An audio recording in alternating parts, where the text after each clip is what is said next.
What would happen if the USA imposed sanctions on Israel in the same way that the US sanctioned South Africa? Would Israel be able to continue launching wars on Gaza, bombing it extensively, and would its economy survive? Let's take a look.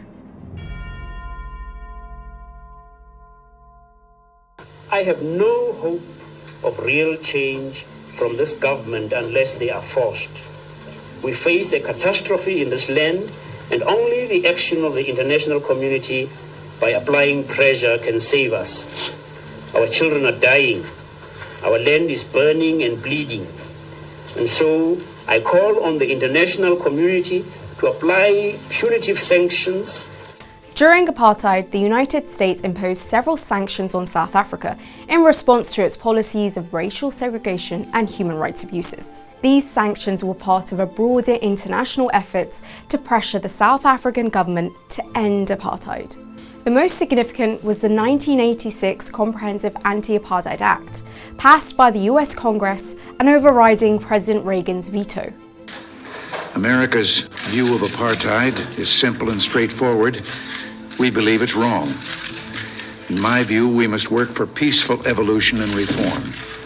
Our aim cannot be to punish South Africa with economic sanctions that would injure the very people we're trying to help. The act included these following sanctions: arms embargo against South Africa, prohibiting the import and export of ammunition and military vehicles, no military cooperation with South African armed forces, export restrictions on technology software to South African military, police, apartheid authorities, or any other enforcing agency. Import restrictions including anything grown, produced, or manufactured by a South African state organisation. Other import restrictions include sugar, agricultural products, metals, etc. No new investments in South Africa, with exception for black-owned firms. Tourism and trade restrictions. Oil export prohibition. So what would happen if the US imposed the same sanctions on Israel? Since World War II, the US has provided Israel with $310 billion in aid. This aid has three main objectives: military support, funding to strengthen Israel's armed forces and defense industry; economic assistance, aid to boost Israel's industry and address immediate needs; missile defense, joint US-Israel missile defense programs involving financial contributions and technology sharing. Sanctions would mean that the USA would be reversing all these policies entirely. So let's take a look at what the impact on Israel would be, starting with Israel's armed forces. In the first 89 days after the 7th of October, Israel dropped 45,000 bombs on Gaza, weighing more than 65,000 tons. That's 505 bombs a day. Israel has been dropping 2,000-pound bombs on densely populated civilian areas in Gaza that leave behind craters over 40 feet wide. These are 4 times heavier than the largest bombs the United States dropped on the Islamic State in Mosul, Iraq. If the US placed an immediate weapons embargo in Israel, like they did in South Africa, would Israel have the capacity to keep bombing Gaza indiscriminately? US law requires its government to maintain Israel's ability to defeat any credible conventional military threat by ensuring that Israel gets first dibs on the most sophisticated US weapons. Without it, Israel's military edge in the region is threatened. 80% of Israel's weapon imports come from the US. Comparatively, Saudi Arabia is 62% and the UAE is 57%. Currently, Israel has one of the most powerful militaries in the world, with 169,500 active personnel and 465,000 reserves, more than 600 aircraft and 2,200 tanks. The relationship between the US and Israel has helped bolster Israel's military, and under US law, the United States ensures that Israel's military is the best in the Middle East. This commitment to Israel's qualitative military edge forms a central pillar of Israel's security strategy. Israel's army is strengthened by $3.8 billion in annual US military aid through the Foreign Military Financing Program. Israel must use this money to purchase US military equipment and purchases. A cut to this budget would put Israel in immediate danger. In addition to that, since the 7th of October, President Joe Biden has shown bipartisan support for Israel and signed a bill that includes $17 billion in military aid. over 4 times its annual aid budget. Without this military aid, Israel will be forced to cut its social, welfare, education budgets in order to keep the military budget afloat, and this would damage Israel's society. Sanctions then would make it impossible for Israel to continue with its assault on Gaza, but would also mean that Israel would need to rethink its regional security strategy. US sanctions would mean that Israel would no longer be able to fund the Iron Dome missile intercept system, which shoots down rockets and artillery shells fired from Gaza into Israel. It's also an operation against missiles fired from Iran and Lebanon. Between 2011 and 2021, the US contributed a total of $1.6 billion to the Iron Dome, separate to the annual $3.8 billion in US military aid to Israel. Shortly after Hamas's attack, the US also agreed to lease Israel 2 Iron Dome missile defense batteries that Washington had previously purchased from the country. Israel's Iron Dome system intercepted more than 90% of rockets fired from Hamas and other Palestinian groups in 2021, and it's especially crucial in its war against Gaza. Without it, Israel's first line of defense against Hamas rockets would be non-existent. US sanctions impacted investments in South Africa, and it also restricted the export of technology software to South African authorities. Similar sanctions placed on Israel would threaten its position as world leader in technological innovation.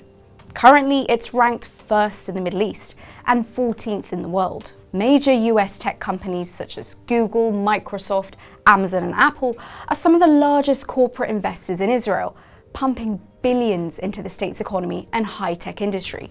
Intel has invested $50 billion in Israel over the past 60 years. Sanctions would mean it would have to immediately drop its plan to build a $25 billion chip factory in southern Israel, a move that Israeli Prime Minister Benjamin Netanyahu called the largest investment ever in Israel. The plan was announced 3 months into Israel's war on Gaza. These companies have also bolstered Israel's capabilities in cybersecurity, AI, cloud computing, and mobile technology, which have been used by Israeli intelligence and the military. Project Nimbus, a $1.2 billion contract between Google and Amazon, provides cloud computing infrastructure, AI, and other technology to the Israeli government and military, which is currently being used to target Palestinians. According to activists, legal experts, and ex-Google and Amazon employees, Israel's use of AI in war violates international law.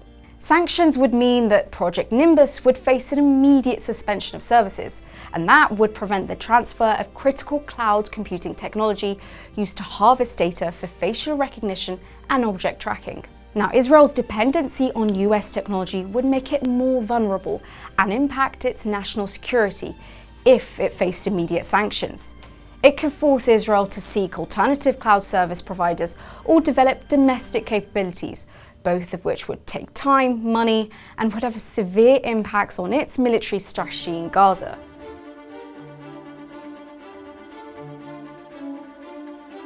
The US imposed economic sanctions on South Africa, which prohibited the imports of anything produced by the state, with exception for agricultural products and certain other goods. The US imports a range of goods from Israel, totaling $21.4 billion in 2022. Trade has generally shown an upward trend over the years, indicating a growing economic relationship. This trade includes the import of diamonds, metals, glass, stone, pearls, as well as high-tech products, pharmaceuticals, and defense equipment. Most of these imports are manufactured and produced by privately owned enterprises in Israel, and therefore would not immediately be impacted by South Africa-style sanctions. Whilst the Israeli government does not own these companies, it does play a role in regulating the industry and providing support through policies, grants, and incentives aimed at fostering industrial growth and innovation. For example, in January 2024, the Israeli Ministry of Finance and the Israeli Innovation Authority approved a transformative stimulus package aimed at elevating Israel's standing as a global high-tech hub. Whilst not owned by the state, the Israeli arms giant Elbit Systems works closely alongside the Israeli Ministry of Defense and benefits from government-funded research and development programs. The weapons company has contracts worth hundreds of millions of dollars with the US military and acts as a purchasing agent for US aid to Israel. Economic sanctions placed on South Africa by the US, including no new investment in South Africa. In 1988, a harsher bill was passed by the House of Representatives mandating the withdrawal of all US companies from South Africa, the sale by US residents of all investments in South African companies, and an end to most trade. Whilst this bill never became law, it was a threat to the South African government if the political situation remained unchanged. Now, if the US placed these same economic sanctions on Israel, the result would be devastating to Israel's economy, development, and intelligence. The US is one of Israel's largest trading partners. US goods and services trade with Israel totaled an estimated $50.6 billion in 2022. Exports were $20 billion. The US goods and services trade deficit with Israel was $10.7 billion in 2022. Sanctions would lead to a significant reduction in trade, affecting key sectors such as technology, pharmaceuticals, and agriculture. Pharmaceutical companies such as Pfizer and Johnson & Johnson have substantial investment in Israel. Sanctions could halt these investments, leading to a reduced capital inflow, layoffs, and potentially the closure of some companies. The US imposed several measures that affected tourism and travel between the US and South Africa. Although there was no comprehensive travel ban, certain restrictions were put in place as part of the broader efforts to isolate the apartheid regime. These measures included prohibiting the landing rights in the US for South African Airways, which limited direct air travel between the two countries. Visa restrictions were also imposed on South African government officials, and tourism to South Africa was discouraged. The broader economic sanctions indirectly affected the tourism industry by weakening South Africa's economy and reducing its attractiveness as a travel destination.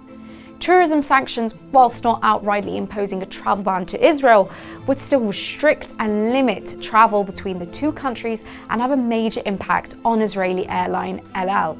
Today, tourism between the US and Israel is on the rise, with 301,000 Israelis traveling to the United States in 2023. American tourism to Israel hit a record high in the summer of 2023 and had increased 12% since 2019. Israelis would also most likely no longer be able to apply for the US visa waiver program. US discouragement of tourism to Israel would have a severe impact on its economy, as tourism is one of the country's major sources of income. A decline in American tourists, who make up the highest percentage of all tourists at 19%, could lead to decreased revenue for hotels, restaurants, tour operations, and other businesses reliant on tourism. By January 2024, Israel had already spent over $60 billion in its war on Gaza. That's around $260 million a day. If we look at the devastation left behind and the sheer volume of bombs dropped, it's easy to see why Israel's attack on Gaza has cost Israel's economy so much. The US is by far the biggest supplier of arms to Israel, having helped it build one of the most technologically sophisticated militaries in the world. Israel's indiscriminate bombing campaign on the enclave has so far killed over 36,000 Palestinians and has heightened calls for governments to impose military and economic sanctions on Israel, similar to those put in place against apartheid South Africa. Now, if the United States were to sanction Israel, not only would this impact Israel's economy and national security, but it could isolate Israel diplomatically, as other countries would follow the US's example. Now, with the pressure on, this could mean that Israel would not only need to rethink the wars it launches on Gaza, as well as its harassment, arrests, and continuous settlement building in the West Bank, but it will need to start engaging with Palestinian factions to achieve a lasting peace deal and solution.